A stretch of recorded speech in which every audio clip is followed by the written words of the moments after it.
What's up, everybody, and welcome to another episode of Team Chat Podcast. I am one of your hosts, Jarrett Wilson, joined across the power of the internet by my co-host, Rachel Mogan. Buongiorno. Buongiorno to you as well. How are you this fine Sunday morning? I am doing well enough. I cricked my neck kind of all out of place, so if I'm not moving around as much as I normally do, and if I'm Just kind of stiff. moving like a robot, I'm just going to have to stay real still, so don't be alarmed. Don't be alarmed. She's not being assimilated into the video game worlds that we are here to talk about today. That would be ideal, though. That would be. Wouldn't that be great? That'd be great. Lots of video game worlds. Remember we did an episode about the video game worlds we'd like to live in? That was early Team Chat history right there. Yeah, it was. Fun episode if I remember correctly. Because that's what we like to talk about here on Team Chat Podcast. It's video games, the ones we love, the ones we hate, and everything in between. New episodes come out on Tuesdays, 9 a.m. Central Time, and you can listen to those on podcast services around the World Wide Web, such as Apple Podcasts, Google Podcasts, Spotify, and others. You can also watch a video version of each episode over on our YouTube channel. You can find us on social media, such as Facebook, Twitter, and Instagram. Join our Discord server where we have a lot of fun conversations on gaming and other non-gaming related topics when we're not here recording the show. And finally, if you'd like to help make the show bigger and better, just like Zach S., Susan M., James K., Ben W., Michael B., Fuchsia Rascal, Andrew M., Michael S., and Brandon W. have done, you can head over to patreon.com/teamchatpodcast, where for as little as $1 a month, you can support the show. And in return, we'll give you cool perks like getting the episodes early before the general Tuesday release, and access to a private channel on our Discord server, the Rogues Gallery. Additionally, patrons at our $5 tier also receive 2 weeks early access to Team Chit Chat, a subsidiary show to Team Chat Podcast, where Mogan and I talk about things that are not gaming related at all, so you can kind of get a chance to get to know us a little bit better on our opinions and thoughts on things not centered around video games, because we do have some other interests other than video games and stuff like that we like to talk about every once in a while. So you can check that out. And then after that 2 weeks exclusivity, they are released out in the wild for the general public to enjoy. But if you can't do that, that is no big deal at all. There's totally other ways that you could help make the show bigger and better as well, such as just telling your friends, subscribing, leaving us reviews, liking us on social media and following us there. All of that helps get the word of Team Chat Podcast out to the masses. And for that, we are eternally grateful and give you that big ol' heart.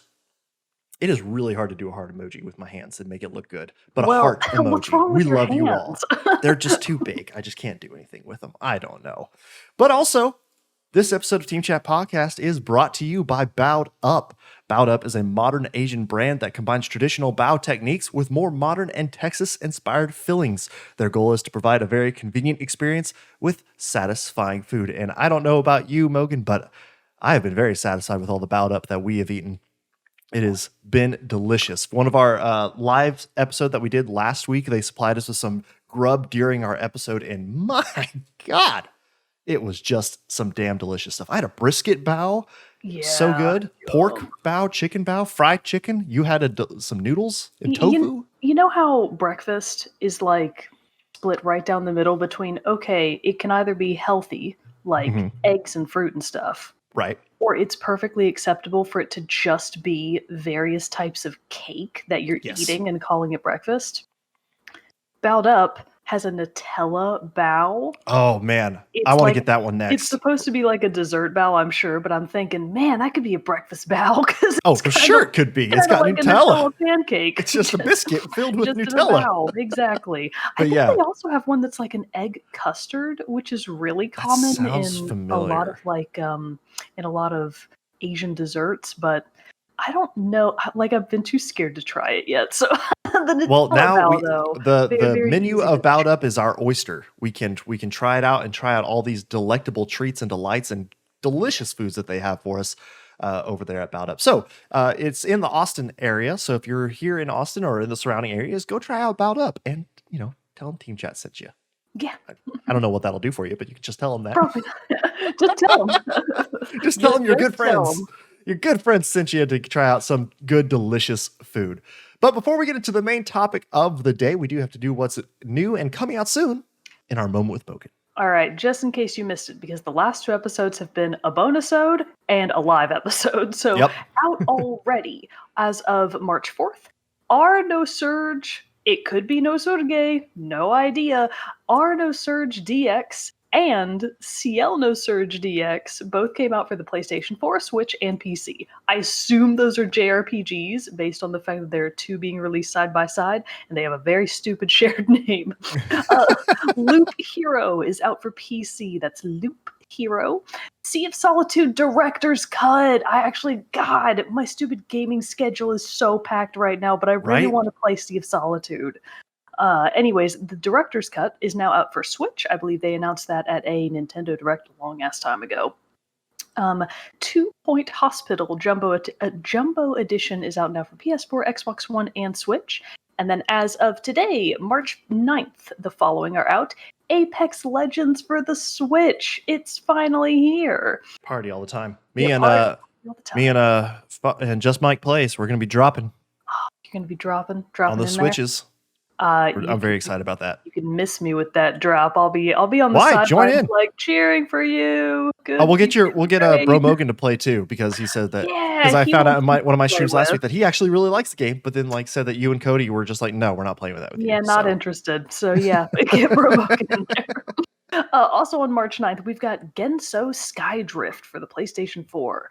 On the 11th, Monster Energy Supercross, the official video game 4. That's quite a name, and it makes me suspicious that they had to title it the official video game, but I guess it is for Monster Energy drinks, which is this game sounds confusing. Anyways, it's for PlayStation 5, Xbox Series X and S, PS4, Xbox One, Stadia, and PC. So everything except Switch. That's really funny. And then on the 12th, we have Crash Bandicoot 4, It's About Time, with its PlayStation 5, Xbox Series X and S releases, and on Switch now. So if you weren't able to pick it up when it came out on PS4, it's now out for next-gen consoles and the Switch. And then rounding out the end of our week, we've got Kingdoms of Amalur, Re-Reckoning for Switch, and Mundan, Mundan, M-U-N-D-A-U-N for PS5, Xbox Series X and S, PS4, Xbox One, Switch, and PC. And that's everything that is out now and coming soon. Very nice. So today, we have the exciting first impressions of a game that was just released, or I don't know, could be even full review at this point, depending on how much Mogan at least has got through the game. Trust me. First impressions it is then of the newly released Bravely Default 2. So excited to talk about this one. Well, let's just jump right in, because I know you've been playing it. I have played the demo, played for a couple hours in the demo. So I have some thoughts. I knew on the outside, I was just saying, obviously, this style, Bravely Default games and stuff are not in my general field house of games that I play, but I wanted to be able to be knowledgeable and have an idea of what's going on for the episode. So I played through the demo and stuff like that. So we can get to my thoughts as we go on, but this is definitely it. Mogan, tell us and explain to us what is going on. What is the haps? I mean, I knew Bravely Default 2. I've known for 1,000 years, for as long as I've known Jarrett, that this type of JRPG, not his jam, and that's perfectly okay. It's like how Apex Legends is not my jam. This is not. That's Jared's not jam. okay. But I commend you for actually bothering to play the demo. I actually saw you, I saw your little thingy, the notification show up on the Switch, and I was like, oh, he is playing it. Wow. Heart just feel with pride, he's trying. Yeah, I was like, good for him. I hope he makes it a little ways in. I feel like I made good progress. I have a good understanding of what's going on, I feel like. And for those of you that don't know, the demo is actually kind of long. It's at least a few solid hours of gameplay. So if you do want to try to get just a feel for what the general game is, the demo will definitely do that for you. So pick it up. It's in the Switch shop right now. No harm, no foul if you don't like it. Yeah, I think it's a 5-hour timer on it. Yeah. And then you can just replay it and load a new game in the demo and play it as many times as you want. So yeah, it's pretty extensive. It's a great way to, if you're not familiar with the Bravely series, which I assume that a lot of Switch gamers probably aren't, because not everybody that owns a Switch now bothered to pick up a Nintendo DS or a Nintendo 3DS, which is where Bravely Default 1 and Bravely Default End Layer, Bravely Second End Layer. I get the names so confused, and it's their fault because they're bad at naming stuff. So Bravely Default and Bravely Second End Layer, both of those were on the DS. So this is the first time the Bravely series is coming to a super mainstream and publicized console. Like, obviously, loads of people owned DSs. It was a very popular handheld, sold millions and millions of units, but the kind of publicity that like the main consoles get versus handhelds, we all know what happened to the Vita. We all know. So yeah, it's just not quite analogous. So if this is your first time playing a Bravely Default game, you might not know how to feel about it at first, but here's the gist. I will give you the broadest story gist that I can. So Bravely Default opens, and I think this differs from the demo, so you might not actually know the main story so far, Jared. The demo picks up right after the prologue, so you don't play the prologue. It just literally picks up right after that. Yep, so you're missing the first chunk. So I've got the first chunk, and you've got the second chunk. I've also got the second chunk, but whatever, we'll get to that later. So the prologue starts off with a watery underwater scene and a mysterious voice, and you're like, oh, what's going on? And as it turns out, it is the voice of the wind crystal itself talking to a drowned sailor. And the name is actually subjective. You can name the sailor whatever you want to, but his pre-populated name is Seth, so I'm going to call him Seth. So that's your player character. I named mine Bombadil. I know. Anyways, you play. Just glaze over that. Okay, fine. Yeah, that's a dumb name. You play as either Seth or Tom Bombadil, depending on your persuasion. What if those were the only two options? What if it were like a drop-down menu and it's like you can name him Seth or Tom Bombadil? There are no other choices. Yeah. That would be pretty funny. Anyways, that would be hilarious. You play as Seth, and Seth has quite literally drowned. You find out in the prologue that his ship was hit by a massive wave while they were out at sea. It totally destroyed the ship and washed him up on shore. But technically, he died. He was drowned along with all the rest of his crew. He's not like a captain or anything. He's just a normal sailor. But the wind crystal intentionally brought him back to life for a purpose you don't quite know yet. But when he washes up on shore, he is found by an old man and a young, regal-looking woman, and their names are Sir Sloan and Princess Gloria. So this gets you the start of your initial cast of characters. Now, after the prologue... Can I interject a quick question? Sorry. Of course.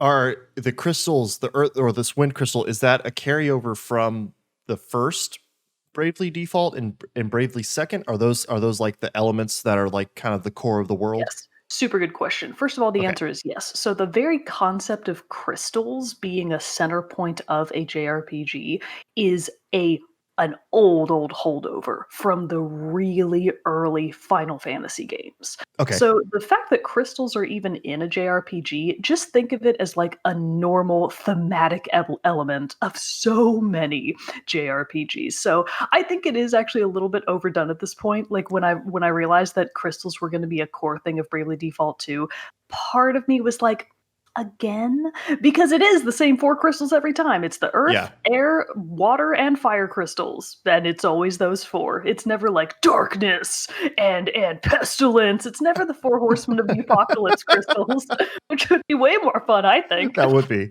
But anyways, yes. So the premise is that there are 4 crystals in the world that used to be under the stewardship of Princess Gloria's kingdom. So I think that her family, I believe, had like not necessarily dominion, but like had guardianship over the 4 crystals, as I understand the story so far, because she's actually in possession of the wind crystal. She like inherited it as part of her family stuff. But Princess Gloria's backstory is that her kingdom, Musa, has been totally destroyed 3 years prior to when the game takes place. So we have, or at least as far as I've gotten in the story so far, I have no idea what happened to her kingdom yet. They just keep saying that it was destroyed. What that means as far as, okay, was there a plague? Was there a massive earthquake? Did it flood? Tornadoes? Military invasion? What happened there? I don't really know yet. All I know is that it was destroyed, and she and her guard Sir Sloan, made it out alive, and now she is basically a refugee in the kingdom of Halcyonia. So you are now in a small town. It looks like a small town to me called Halcyonia, and you are basically a guest, like of the king that runs that land. I forget what his name is. That's way too much words to tell you that the core of Bravely Default 2 is a conflict surrounding these 4 crystals and the 5 kingdoms that make up the world of, they named it something real dumb this time. The world at large is called Excellent. I don't know if you've come across that yet. I haven't yet. The only like territory name is like this one city that the demo starts you off at. I think you're in Savalon right now, right? I am in Savalon. Yeah. Yeah. So, so in Bravely Default, I think the world at large was called Luxemdark, which loved that name. I thought that was really fancy. And this time it's Excellent or Excellent, but it's spelled like EXCILLANT. So it's not just the word excellent, it's excellent. And I bet you they haven't actually said it in game yet, but I bet you $10 when they eventually say it, it's going to sound like excellent. And it's gonna I'm sure it's just like with a little bit of inflection on it or something like that. Like for sure, excellent. For sure. Yeah, and the Bravely series loves to do stuff like that, and I'm here for it. I'm all about that hilarious. Kind of stuff. So yes, it takes place in the various kingdoms of the world of Excellent. The other characters that you come across is in the prologue. Shortly after Seth washes up on shore, Princess Gloria and Sir Sloan just kind of like become acquainted with him, and then they're like, all right, we see you're alive now. Peace out, and they leave. So they don't immediately join your party. So Seth goes out to do some more random quests. You don't know what he's doing. It doesn't matter. But the point is, he gets in a little bit over his head with some enemies, and 2 randos show up. And those randos are the other 2 characters in the game. They are Elvis, a Scottish brogue of a mage. He's a Scottish. I mean, they don't call him Scottish, of course, because there's no Scotland in this game. Right. But he has a very heavy Scottish accent, and his default outfit, his freelancer outfit, looks like almost traditional Scottish garb because he has like the Argyle socks, the boots, the tartan pants, like the scarf. He very much is styled and sounds like a Scotsman. So, notably, at least the way that I read the way his features are, he appears to be older than the typical cast of characters that the Bravely series gets. Because with the other characters, and this is also the same in Bravely Default 2, with Seth, with Princess Gloria, and with the 4th character, Adele, who is a hired mercenary, hired by Elvis to protect him on his travels, because he's looking for something. You know that he's looking for something, and he's got this mercenary tagging along with him, keeping him safe, because he's great at magic, but he's real squishy. He can't take a hit. Yeah. So that's what Adele is for. But where was I going with this? Something about... Oh, sorry, go ahead. All I was going to say is that Elvis looks a lot older than Adele and Gloria and Seth do, which is radically different than the 4 characters from the previous games who all looked and behaved very young, like early 20s max, probably older teens. But I'm sorry, what were you going to say? So I just love about Elvis's, other than I was not expecting him to have such a huge Scottish accent when he started talking. I was like, what? He just kind of like threw me off. Jarring. Because I don't know, just everybody normally has like either like a very soft tone, I feel like, in like JRPGs normally, like even like very smooth talking and everything like that, and then his just a very just like harsh, strong Scottish accent. I just was not expecting that at all. But then also just his fedora and ponytail though. Yes. Oh my god. So yeah, from a character design perspective, it just made me laugh the whole time. I just kept expecting him to be like, "Milady." Milady. He absolutely has kind of that personality too. He is so funny. So the other things that you need to know about him are that he does have like the chin strap beard. Hysterical. So he's got like a half down, like a ponytail of gray hair, a gray chin strap beard, and then his mage's outfit is like a long black trench coat kind of looking deal with yellow accents. So he has like a yellow ascot and a yellow stripe around his hat, which is just fantastic. I'm just saying, I've seen people cosplay Elvis without knowing they were cosplaying Elvis because it's just how they were dressed. It's just making me laugh. It's really funny. But yeah, I guess we can start with more of the story stuff or with more of the game mechanics. But since we're already on the subject, I kind of just want to talk about the cast of characters. Sure. Because the characters are one of the most important parts of the Bravely series. Obviously, plenty of people play it just for the combat, just for the turn-based mechanics are really interesting, and they're very interestingly done in Bravely as opposed to other similar games. but the characters are where the heart of the game lies. Cards, baby. So without a strong main and supporting cast, it's not going to be quite as fun. So I'm just going to go through briefly, and we're going to talk about what you think about this character. Do you like him or dislike him? So starting with Elvis, since we're already on the subject. Sure. Love him. I love Elvis. I mean, awesome. He's such an odd character that I have to say, I'm intrigued by him so much. So he's notable for a couple of different reasons. One, the fact that he's older. Two, the fact that he's a scholar that seems to be at odds with his love of I would gather drinking and partying, because every 5 seconds he's like, "Where's the nearest tavern?" And you're like, "Chill out, Elvis. It is 10 a.m. We just got started today." He's like, "It's 5 o'clock somewhere, laddie." Yeah, he has a very bombastic attitude to go along with his bombastic accent, and the way that he behaves in game is just really funny, and he's kind of analogous to Ring a Bell from Bravely Default 1. He didn't really have a character archetype that would suit him from Bravely Default 2. There really kind of wasn't that type of character. Anyways, whatever, because you and Tiz were both very much like sweet little cinnamon roll boys. So Elvis is fascinating. I love him to death. I will say that you meet him. So this is kind of unique. You meet Elvis, and he already has, him and Adele both, they're already quite a bit higher level than Seth is. I keep wanting to noticed that in the I noticed that in the demo. He's like already a level 11. Both of them are, I think, and you're like 9 something, I want to say. Yeah. Wow. Yeah, because I was about to say, because I started from the prologue, you meet him when you're a level 1, and he's already like level 5 or 6. So him and Adele are both already pretty leveled, and notably, he already has an asterisk.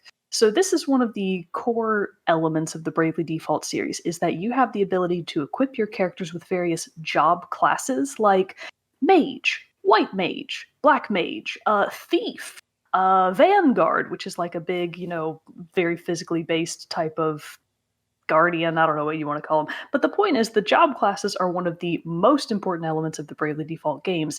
And normally, the only way that you can acquire more job classes is by defeating someone that has an object called an asterisk. And it's basically like a little physical stone that then gives you the ability to take on the attributes of that job class. So they're asterisks.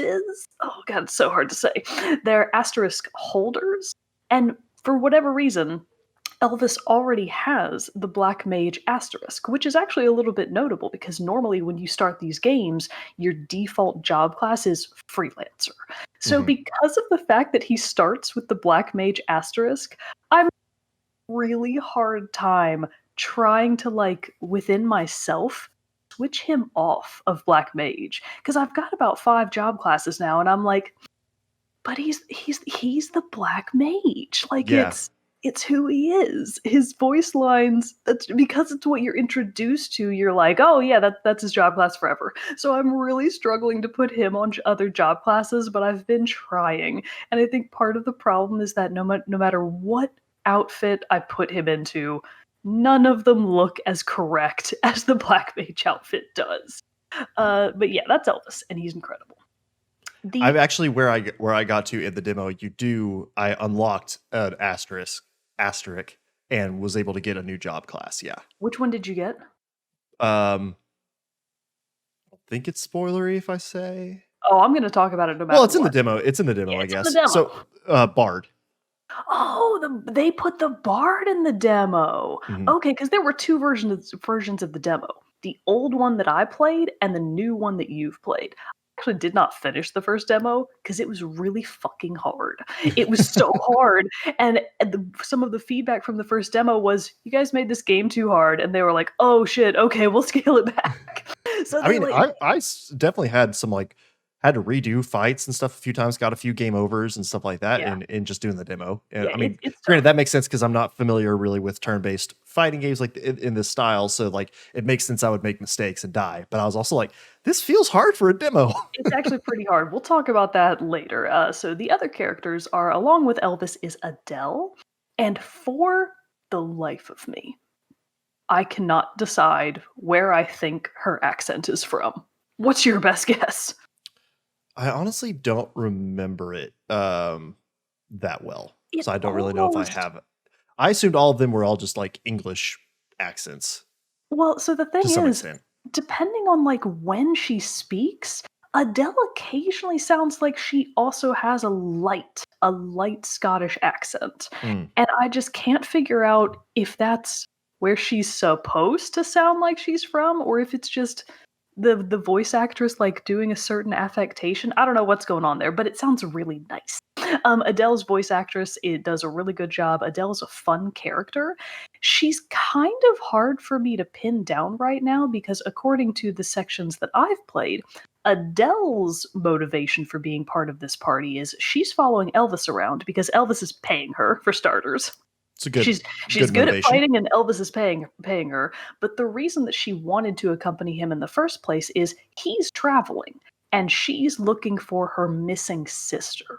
So I don't really know anything more about it beyond that right now, other than that Adele's sister is missing. She has no idea where she is. She's traveling around with Elvis because it's the only way that she can afford to travel and search for her sister at the same time.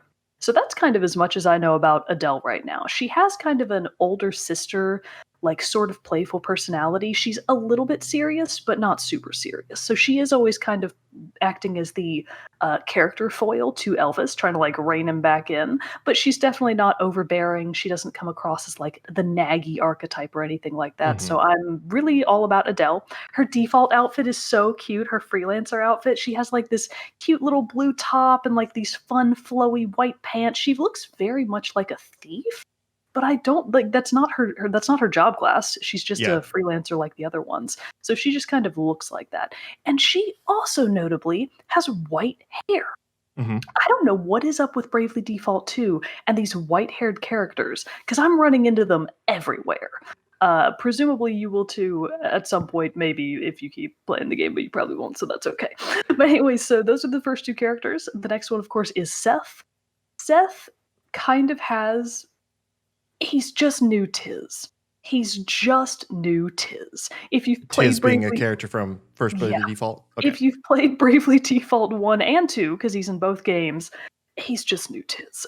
And that's both a good and bad thing. Because Tiz's character is that, honestly, if you don't get super far in his character arc, like if you didn't finish the game, Tiz can come across as kind of boring. Because he doesn't really have a lot of... he's not super emotive like Elvis is. He's not really expressive in ways that other characters are because he's kind of shy. Tiz was always kind of shy, kind of quiet, very much just like, oh, okay, well, you tell me what's going on and then we'll kind of go from there. And that's absolutely the same way that Seth is. But his character design is so gosh darn cute. You can't help but love him. He's adorable. So his little sailor's outfit when he washes up on shore, he has like this jaunty red sash and these cute little pants and little knee-high boots and a puffy sleeve white shirt and a little vest. And it's just like, styles of the day for the sailors. They made him so cute. So he's adorable. He's very much like the sweet little cinnamon roll boy that Tiz was supposed to be and that you also was in Bravely Default 2. So I'm not going to complain too much about it. I will say that his motivations right now are very mysterious. So Seth has been chosen, you learn in the prologue, as like being blessed by the wind crystal. He's #blessed. So This really sets him apart, and like you can tell that it's a big deal when Sir Sloan, Gloria's guard, recognizes that, oh shit, Seth has been blessed by the wind crystal. This is a big deal. Because Sir Sloan's whole deal is that 50 years ago, he was part of the 4 Heroes of Light, which is, again, a total recycled thing from Bravely Default. In Bravely Defaults 1 and 2, you were playing as the 4 Heroes of Light as you try to go around and fix the crystals, blah, blah, blah.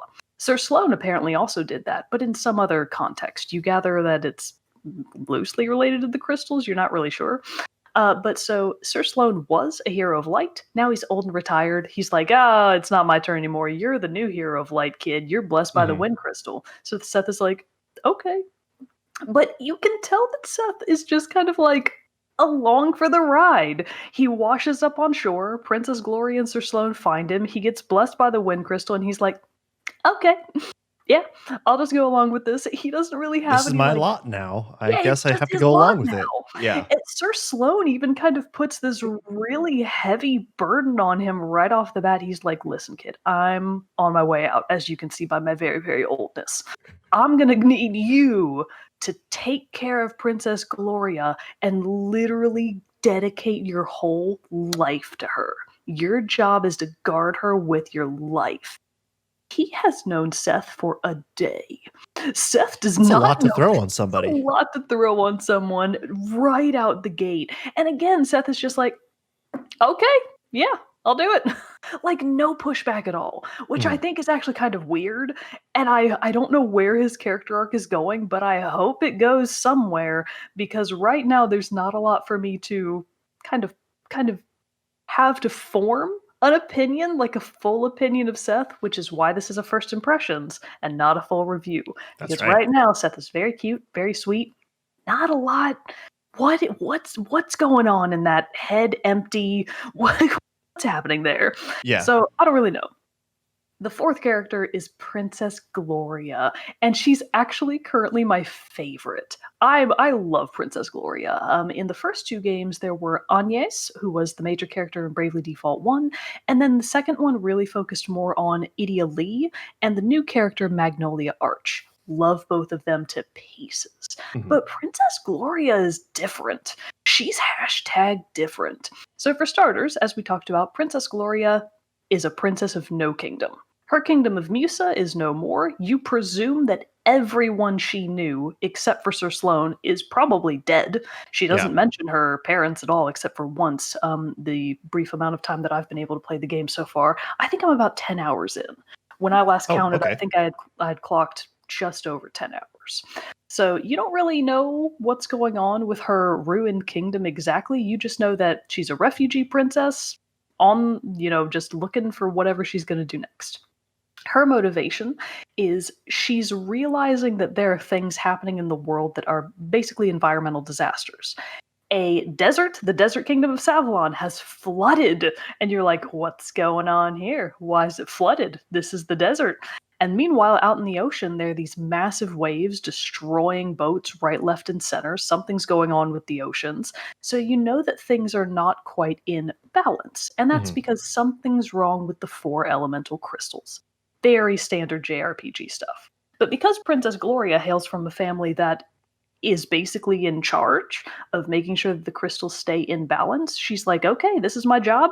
I've got the wind crystal already. We're off to a good start. We have to go find the other crystals and fix whatever is wrong with them.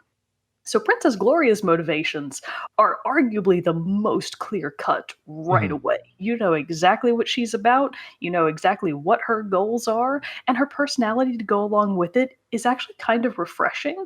She does have, to an extent, that kind of passive, very soft-spoken, very elegant, very polite personality. But when you actually get her in battle and you brave 4 times, her voice actress does an incredible job. And a lot of her lines are like, "My might knows no bounds," and then she just wrecks shop, and you're like, "Oh my God, Princess Gloria, you're incredible! Calm down! You're going nuts." So she does kind of have this very elegant personality, but she's also very mentally strong. She's clearly gone through a lot, but it hasn't broken her down. She has just a very she's much more serious than a lot of the previous sweet little girl type characters from the other Bravely games have had. So she's very serious, and she's very, I guess, experienced. She comes across as being much more experienced than a lot of the other characters. Idia Lee is a great example, and Agnes. So both Agnes and Idia Lee from the previous Bravely games, they were very much new. Oh, we have to switch. Okay, they were very much new to the world at large. Idia was still trying to find her place in the world, trying to figure out where she fit. Agnes had been a hermit, and she had never really been outside of her temple until then. Princess Gloria has been out and about having a bad time. She's been through some shit already. Already lost her kingdom. Already lost her kingdom. She's already SOL. So you can just tell that it has already formed her into a more resilient character than I think a lot of character archetypes like her usually get. So I love Princess Gloria so far. And you stall for me so that I can look up the cast because I really need to be able to mention who these people's voice actors are. Sure. So I think of, the brief time that I've had in the game, I want to say I kind of agree with you with Seth. He's just kind of, I can tell you're supposed to be like imprinting your own kind of personality into him a little bit too, as the character that you are playing as. And so I realized there's that there, but yeah, I was just kind of like, you're just generic character for me at this point. You're just character. That's a good way to put it. I did really like Adele. I used her the most in the I used a lot of her heroics. That's what it's called, right? In the combat is the heroic, because you have your normal attack and then you have the heroic actions. So for her class as a freelancer, I believe that's what they were called. Because I know with Elvis and Princess Gloria, it was either white magic or black magic. You must have had the Vanguard, because heroics is attached to the Vanguard job class. If you're I should have brought my Switch in here and I could have looked. If you're using just the freelancer, their action is under the category of miscellany, because the freelancer is just like miscellaneous stuff. You can do okay, anything. but doesn't Seth though in his list he has like normal attack, then he has heroics. You had to have had the Vanguard because then he's in full armor. I will say that. Oh, so that's the Vanguard. Yes. Okay. So he was set up as Vanguard. Then I don't know what she was then, because she had some. I think she was mage. She was mage. Okay. So Adele was mage. Princess Gloria had a bow and arrow. Oh, okay. And then but also could use white magic. Elvis had like a shield and a cudgel looking thing. Gotcha. And could do black magic and white magic in the demo. Interesting. Okay. So, very interesting. I liked Adele because she had this one really strong attack that was knocking people out. It could bust through their default stance. Oh yeah, because your job classes would have been further advanced than I think where mine are currently at. Yeah. Nice. So, okay, well then I would imagine where are you then at this point? Because I don't want to say too much in what I've done and like spoil things for you. I feel like I'm ahead of you then. I think you're actually a little bit ahead of me because I am nearing the end of the Savalon main arc. I'm actually just about to go in and confront the character of Bernard because I just beat the Bard. The last notable thing that I did was I beat the Bard. I beat the Bard too. So first of all, Orpheus, what'd you think about him? I was like, okay, this is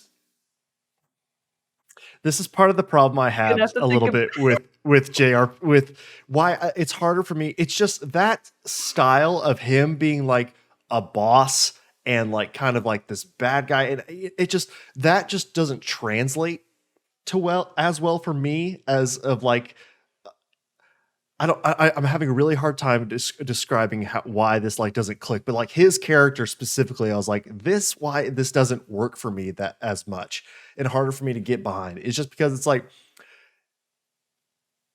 I don't know. It's like in my head, if it's going to be a fantasy setting, it needs to be like a gritty fantasy setting. Oh if my it's God, Jared. It's just, I'm very black and white in that sense. And I think that's where like a game like this that kind of blurs that with like these like comical, like he's a villain, but he's also like, trying to sing you these dumb songs to distract you. He's a stereotypical bard. He's very over the top. So the asterisk holders, which we're talking about Orpheus, the bard right now, he's one of the people you have to defeat in order to get his job class. He is so, it really is like a stereotypical bard. He's super over the top. He's very dramatic. You can tell that he's also had some hard times in the past. He actually used to be Princess Gloria's kingdom's court bard.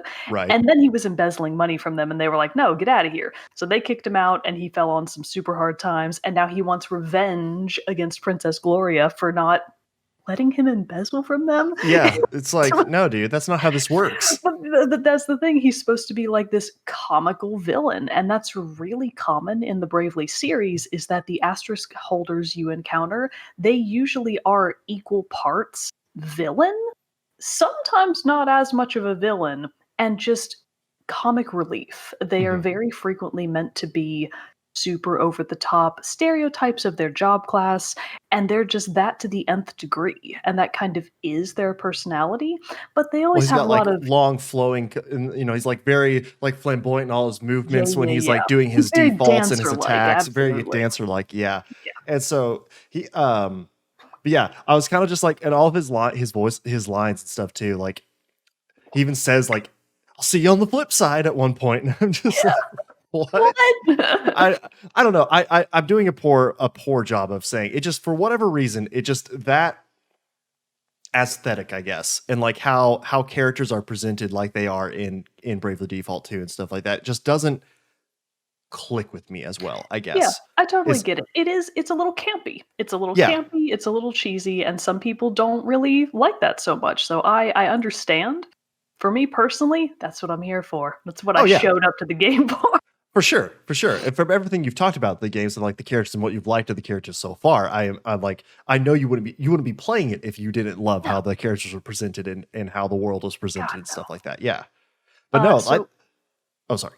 Please go ahead. Good Oh sir. no, I was just going to ask if you were wanting to, since we were talking about him, if you wanted to talk about like the battling and the combat and stuff like that, or if you were still going through characters. We are shortly going to transition into that. Just real quick, I want to run through the main voice cast. So Seth. That's right. That's why I was even Yes. like, we went on this whole tangent. That was a good tangent though, because the asterisk holders, I did want to talk about them. So good job. So Seth is voiced by Chris Lu Kum Hoi. Gloria is voiced by Charlotte Ritchie. Adele is voiced by Samantha Dakin, and Elvis is voiced by, oh my god, why is he the only one without an English voice actor on the IMDb? Hang on, stand by, I know he's in here somewhere. He is voiced by, what the fuck is happening? Just pick a Scottish actor. I think it's this guy named Stephen Cree. Okay. I think. It looks like that is maybe correct. I hope it is, because if it's not, my bad. Hang on, let's check his IMDb. Scottish film actor is what it says. We're off to a good start. Oh god, this does not look right. Okay, it may or may not be Stephen Cree. Don't quote me on that. Why is this so hard to find? Maybe because it's new and it just hasn't been updated yet. But yeah, even on his IMDb and stuff, it's not showing that. Too. All right, well, in the Japanese, it's Kazuhiko Inoue. Okay. In the English, though, Great job. I don't know. So lame. Okay, anyways, the point is, that's the main voice cast, and Gloria's actress in particular, Charlotte Ritchie, I just think she is doing a fantastic job, and I love her to pieces. Seth, too. Seth has a really good voice actor. They all do. They're all really good. That's what you can say about it. So I will say I was surprised, having not played any of the previous games, that it was actually fully voice acted. Yeah, so I anticipated it was just going to be like reading and stuff like that, which is what I've experienced more often than not. So I was surprised. And that actually is a holdover from the standard Bravely games, which is shocking for DS games. For 3DS games to have that extent of voice acting is really surprising, and it's always something that has set the series apart, down to the most inconsequential NPCs. Like, even the people you talk to for side quests, they frequently have fully voiced interactions with you, which is a really nice touch. It just goes to show that they put a lot of thought into each of these interactions and all of these NPCs, and I really appreciate it. Nice. So then, the gameplay itself, I will do my best to describe it, and you also explain it from your perspective, because I feel like you're going to have a different vocabulary that you might use to explain things that are happening in the game. Okay. So Bravely Default is based on a combat system that is turn-based of braving and defaulting. It's a very on-the-nose kind of game. They don't hide the mystery from you. It's right in the title. So this is actually something that you would be familiar with to a certain extent if you had also played Octopath Traveler, because it's kind of the same team. Yeah, their combat systems felt similar. Yeah, they're pretty similar. So if you've played any recent major JRPG, Octopath Traveler, and any of the Bravely Default games, you'll totally know what's happening. So braving is basically where you start each combat interaction at 0 brave point. If you default, which is you guard, you just guard instead of taking an actual action that turn, you gain 1 brave point. And you can gain up to 3 brave points by defaulting 3 times in a row, or in any combination of defaulting. And then once you have 3 brave points, you can use them all up, just basically going 3, 2, 1, 0, to basically get 4 consecutive turns with no interruptions. Mm-hmm. Alternatively, you can brave from 0. You can do 0, -1, -2, -3, and go into the red with your brave points, which means that, okay, I'm going to start out this combat. I've only got 0 brave points right now, but I think I can take this guy. I'm going to go on ahead and brave 4 times, just do 4 standard attacks on this enemy, and hope that it dies. Because if it does, sweet, we're done here. I can move on. If it doesn't, then you are now 4 moves in the red, and your character is defenseless. You cannot guard, you cannot take any other actions until your character regains enough brave points just through turns to get back to 0 again. So because you could then, in theory, you could default then 3 turns in a row if you did that to build your points back up to 0. Correct. Okay. So when you're already in the red, you cannot default. So if you're at -3, so sorry, I think I answered your question incorrectly. No. If you're in the red, if you're at -3, -2, -1, you cannot default. You're just a sitting duck. Got it. Okay. That's why it's this high risk, high reward kind of system, because if you brave too much and you're just sitting there in the red, the enemy can just wail on you for 4 turns.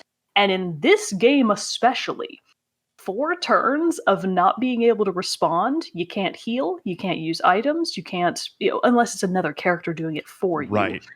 You're probably dead.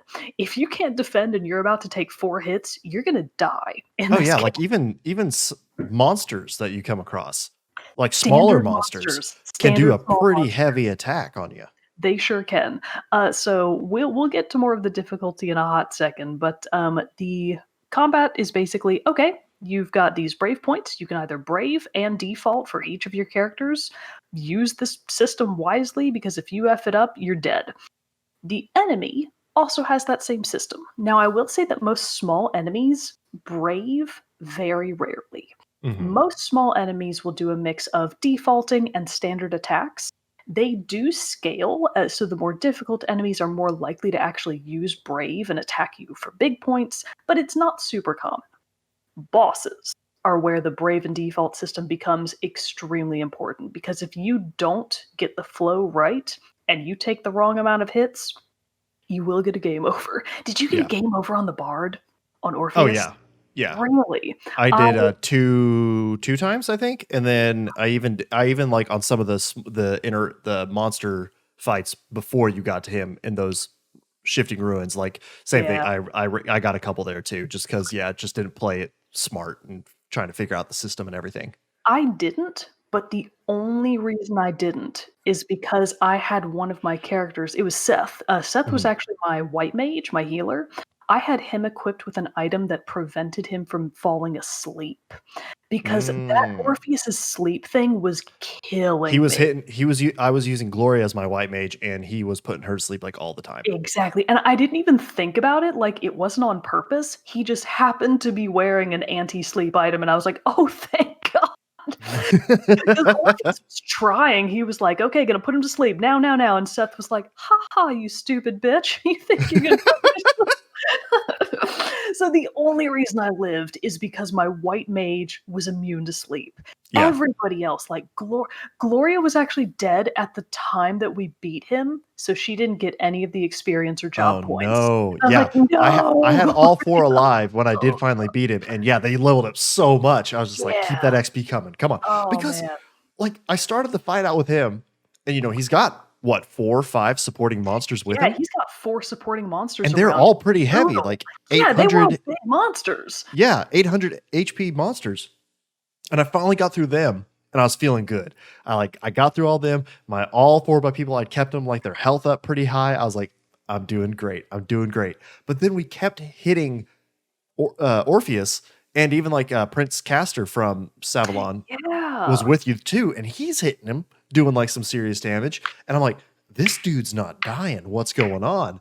And I So much finally used the like examine ability one turn, and it saw like he had 10,000 HP, So much and I was only HP. like at 6,500 left, and I was like, oh my god, what the hell? So I will say that I was also a little shocked at how difficult Orpheus was because sorry.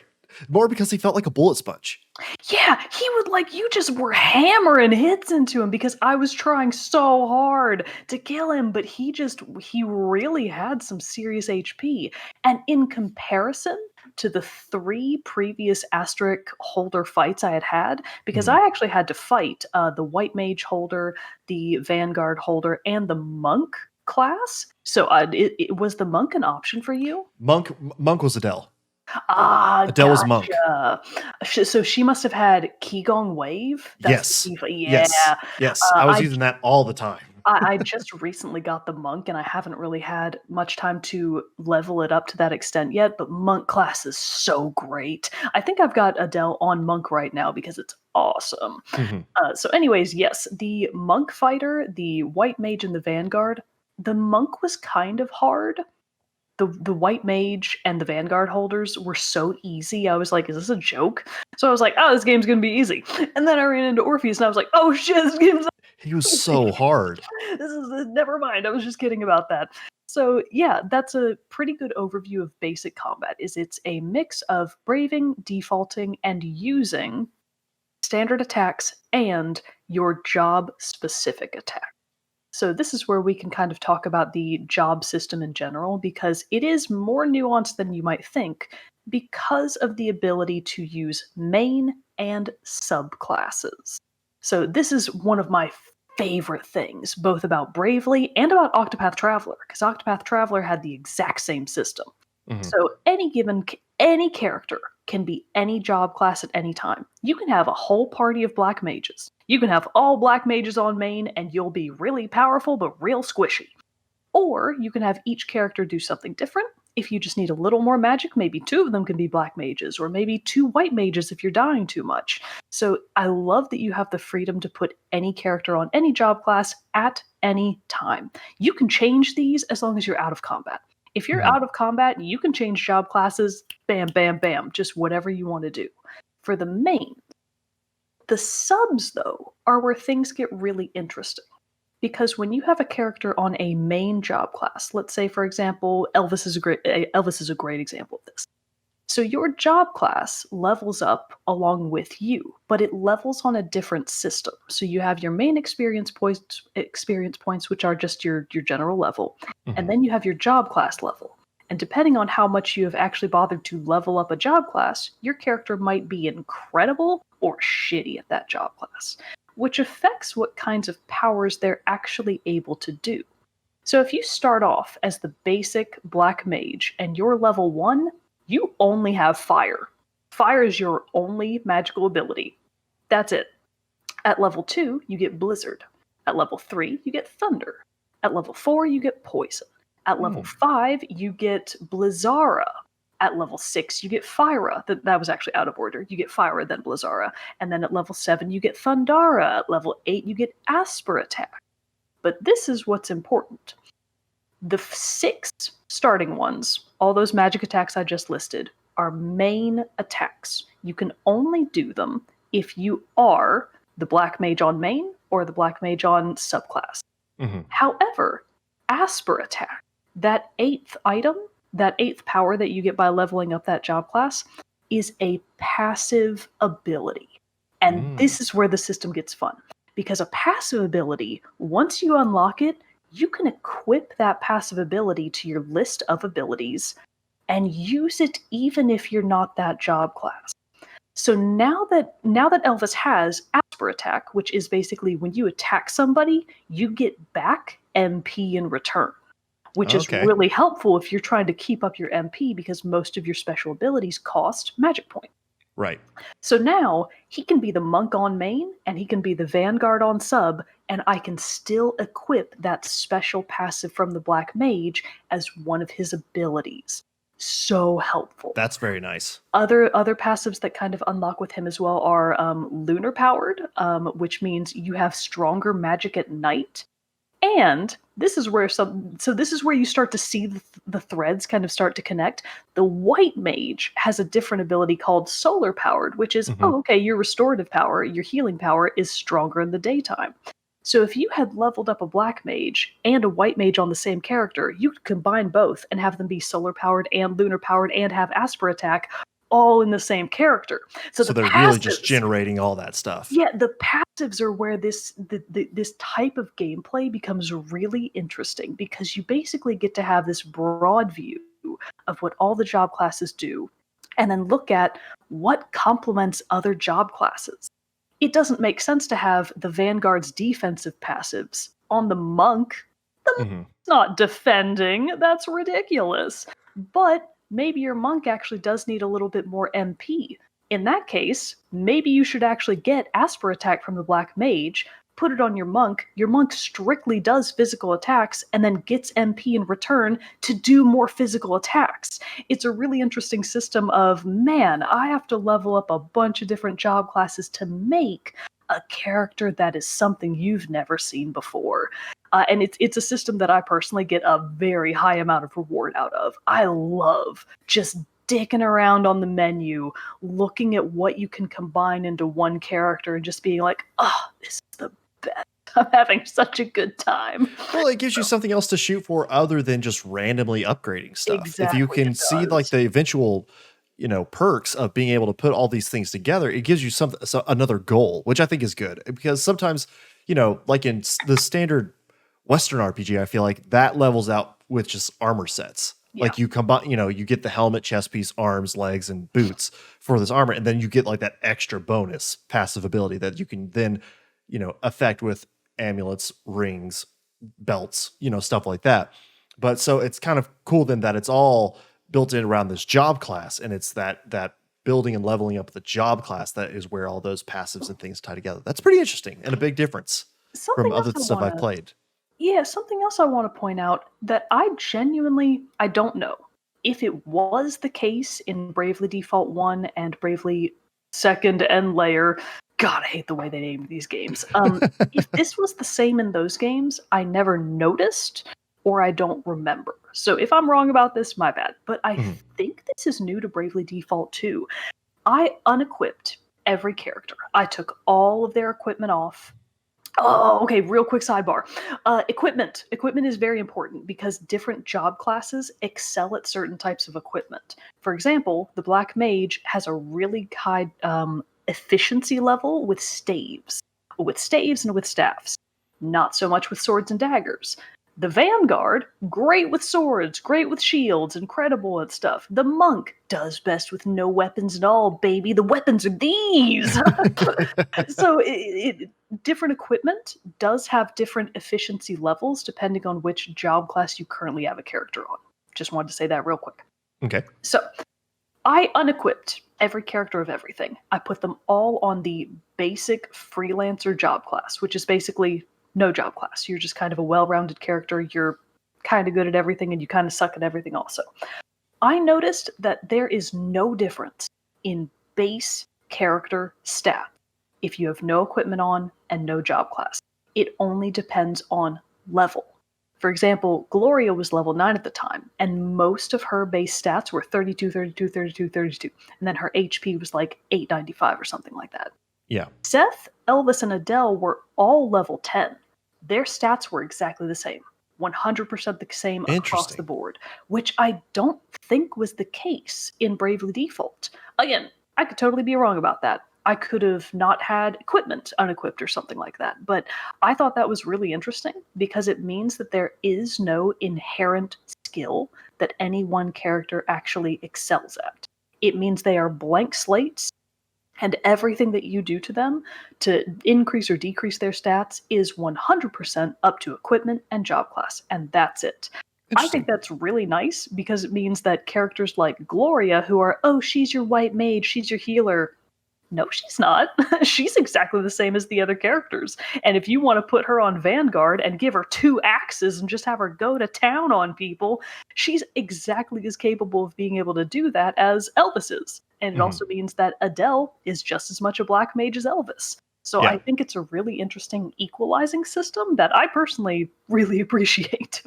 That's pretty cool. That's pretty cool. But it's interesting then that with that being the case, that they are all these blank slates, that you have the reservations of switching Elvis because of just how his character is. It's just his, you meet him in that outfit. It's his personality. Yeah. It's just who he is, you know?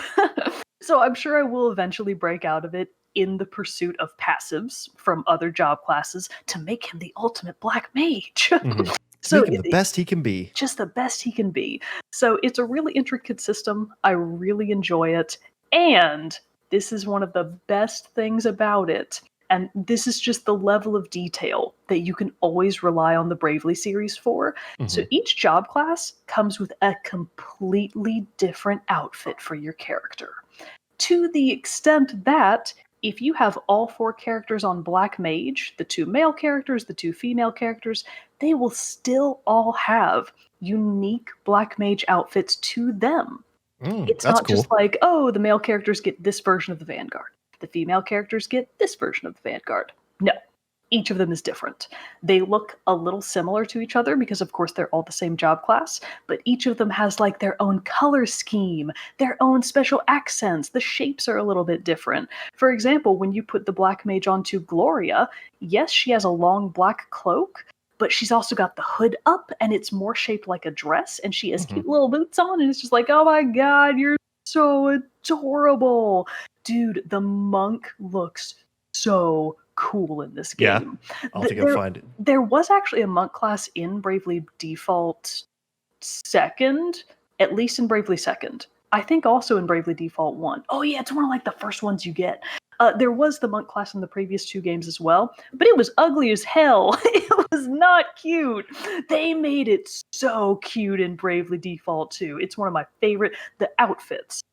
The outfits are one of the #1 selling points of the game for me, and I am not kidding about that. I love just going through the different outfits and being like, oh, but she looks so cute in that one. Oh no, but she looks incredible in this one. Oh no, they all look good in the monk. Who's gonna be the monk? Because they all look good.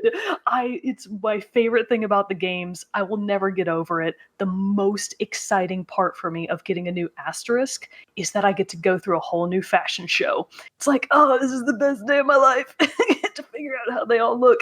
Dude, so not all of them. I don't particularly think that Elvis looks great in it, but the Bard looks so cool on Gloria and Adele. They look incredible.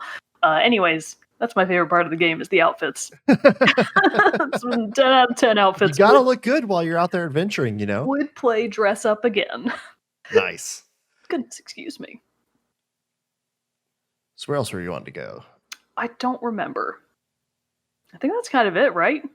I think so. I mean, we talked about the combat system. We talked about the incredible outfits. We talked about the wonderful voice acting, the job classes. Characters. Yeah, so that's basically that's Bravely Default 2 in a nutshell. It is a mix of excellent JRPG combat, fascinating job classes, wonderful stat management. If you're a big fan of like stat manipulation, you're going to love this kind of game. I will say though, and this is so far one of the only critiques I really have of the game, 2 things I noticed, and you will have noticed this as well. It's hard. So there are actually 3 difficulty levels. There's casual, regular, and hard mode. I'm playing on normal mode, of course. I did too. And it's still pretty challenging. I've only gotten 1 game over so far, and it was my fault. I encountered a special enemy on the map, and the tutorial even popped up, and it was like, oh, you've encountered a special enemy. See how it's glowing like that? You're probably not ready to fight that thing. But if you do try to fight it, you should save beforehand. So I was like, I'm going to try it. I saved beforehand, got into that fight, 1 hit kills across the board. It destroyed me. And I was like, oh, yeah, okay. I guess definitely not ready for this. Wasn't ready for that.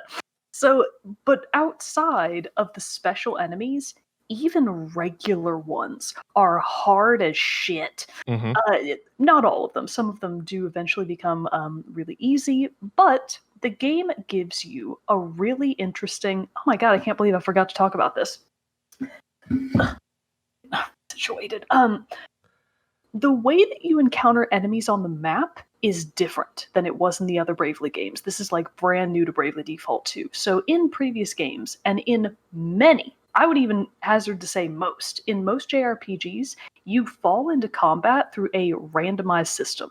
It's usually based on the amount of ground you have covered, and then all of a sudden, just bam, boom, you're in combat. And there's usually like a little break in the scene, and the scene shifts, and the music kicks up, and you're like, okay, we're in combat. But you don't see that before it happens. In Bravely Default 2, you do. Small enemies are just out and about on the map. They're just walking around. You can physically see them. They are everywhere for starters. There are many of them. But by virtue of being able to see them, that also means you can avoid them. If you can go around a character and it doesn't physically see you, it won't try to engage in combat with you. Alternatively, if you do just face an enemy head on, they see you, you see them, cool, you're evenly matched. If you sneak up on an enemy and slash them to engage in combat with them, you have an advantage. If an enemy sneaks up on you and gets the jump on you, you're at a disadvantage. And smaller enemies that aren't worth your time, if they see you, they'll be afraid of you and they'll run away. They won't even try to engage in combat with you, which is wonderful. Yeah, because it definitely in the little bit that I played in the demo, I was like, quit attacking me. God damn it. Like, just like, because then you just like would run into him. But then I figured out, I could dodge him. And I was like, oh, this is so much better. Just go around him. Yeah. Yeah. So it's really interesting that you can actually just see an enemy. And as long as you have a different path around them, you don't have to engage. And if enemies are too low level for you, they won't even try. Like, I literally kind of cornered one guy because I was like, okay, I want to see if I actually pursue this enemy without attacking him, will he attack me eventually? No, he was too low level. Every time he would turn around and see me, he would just run away again. Like, they will never try to engage with you if they see you and they are too low level for you. Wonderful system. What was the other thing I was going to say? Something about the difficulty. Yes. Okay, so that system is fantastic. I love it to pieces. The difficulty level in general is very hard. I think it's not very hard, but it's definitely harder than the previous games. Combined with what I feel like is a less generous experience and job point system. So this is something that's kind of hard to describe. First of all, it just feels like in general you are leveling up both your main experience points and your job class points slower than you did in previous games. Now, it's always been true that usually after about the 5th job class level up, it gets really grindy trying to get to those end of the job classes, because that's where all the really good stuff is. So it's always been intentional that, yeah, if you want to get to level 10 on the Black Mage, you're going to have to really try. You have to really be committed to that job class. So that's been normal. But it still feels like I am leveling up very slowly with all of the job classes after a certain level. So that part has sucked. It does feel a little bit more grindy than previous games, which is compounded by a different style of doing something that the previous games did. So in Bravely Default 1 and Bravely Default 2, which we're calling Bravely Second End Layer because that's what it should have been called in the first place, in the first 2 games, if you did a total blowout, like if you just knocked out a bunch of enemies all at once and it was like the first try, you didn't even take a hit, it would ask you, the end screen would come up and it would say, good job, want to go again, one more? And you could say yes or you could say no. And if you chose to immediately engage in another battle and won again without losing a turn, without taking damage, cool. You want to go again? You want to go for a 3 times fight? Yes, I want to go for a 3 times fight. Yes, I want to go for a 4 times fight. And if you succeeded in those and you didn't die, once you eventually stopped taking additional, or once you lost the ability to continue on with these increasing challenges, you would get so much experience. You would get a shit ton of experience, so many job points, and it was really, really easy because the game would just ask you, okay, you want to go again? Want to go again? Want to go again? Yes, yes, yes. In Bravely Default 2, it is not the same. So because you can physically see enemies on the map, and I don't think I've done this right yet, the game basically says, okay, if you want to try to chain together these battles to get better experience and better job points, you have to like have enemies come at you very quickly in succession physically. So like if I see 3 enemies on the main world map, I have to get all 3 of them to kind of rush me at the same time if I want to do 3 battles in a row. And I will say, so far, I have been struggling to line that up. Like I did I've been it once trying in the demo. I got 2 consecutive battles, one after the other. And it's just not easy to do. It's actually kind of hard to do. So that part has sucked a little bit, but I'm sure that I will eventually get better at it, I hope. Because if I don't, it's going to be really hard to level up, because those consecutive battles were the key way to level up your experience and your job classes in Bravely Default. So that has been a struggle. But other than the feeling of it's a little grindier than past games, it's a little harder than the past games, the thing is, you can change the difficulty setting at any time. I can put it on casual mode whenever I want to. So if I'm ever struggling with a boss, I'm just going to cop out and put it on casual mode. You can't stop me. No. Player's choice. Yeah. So anyways, that's Bravely Default 2. I'm having a great time. 10 out of 10 would recommend, or at least recommend the demo so that you can figure out whether it is or is not your jam. Very cool. Very cool. Well, man, that's a really great breakdown then, because I mean, obviously, like a lot as a brand new player jumping into this and not having played any Bravely Default games before this, I definitely had a very big learning curve, I feel like, to understanding how the things worked and like how the combat worked and like what I was even doing and all this stuff. So honestly, if you're looking for a starter guide to Bravely Default 2, this is it, because you just got your full breakdown.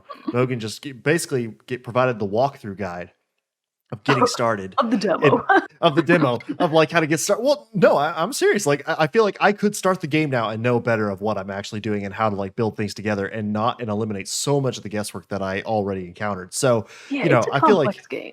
Yeah, so I feel like you did a great job breaking down all the various systems and everything that are here for this game to maybe make it a little bit more accessible for folks. So, but yeah, so that is Bravely Default 2, Mogan's first impressions of the game. If you have played Bravely Default 2 or currently playing Bravely Default 2, let us know. We'd love to hear your thoughts and opinions on the game as well. So you can do that by sending us an email, teamchatpodcast@gmail.com, or joining our Discord server, talking about it with us there, or, you know, commenting on the YouTube video, wherever you're watching, listening to the show. We'd love to hear from you. What? Oh my God, I totally forgot the most important thing. Yes. Splice this back in. Back in. We forgot to talk about the music. I will make this very short. I will make this so short. The soundtrack for Bravely Default 2, stellar. It's so fun. It is the same composer from the first game. So Bravely Default was composed by Revo, R-E-V-O. It might be pronounced Revo. I don't know. Bravely Default Bravely Second End Layer was composed by Rio. Different person. But Revo is back. Revo is back for Bravely Default 2. Stellar soundtrack. I have been loving it so far. In case you're not familiar with Revo, he's a pretty famous composer. He and his band, Sound Horizon, have been in the Japanese scene for the longest time. They have also, anime fans, composed and performed many of the opening themes for Attack on Titan. So if you're thinking, this kind of sounds familiar, it might be because it sounds a little bit like Attack on Titan. So anyway, the soundtrack is incredible, and you should go listen to it.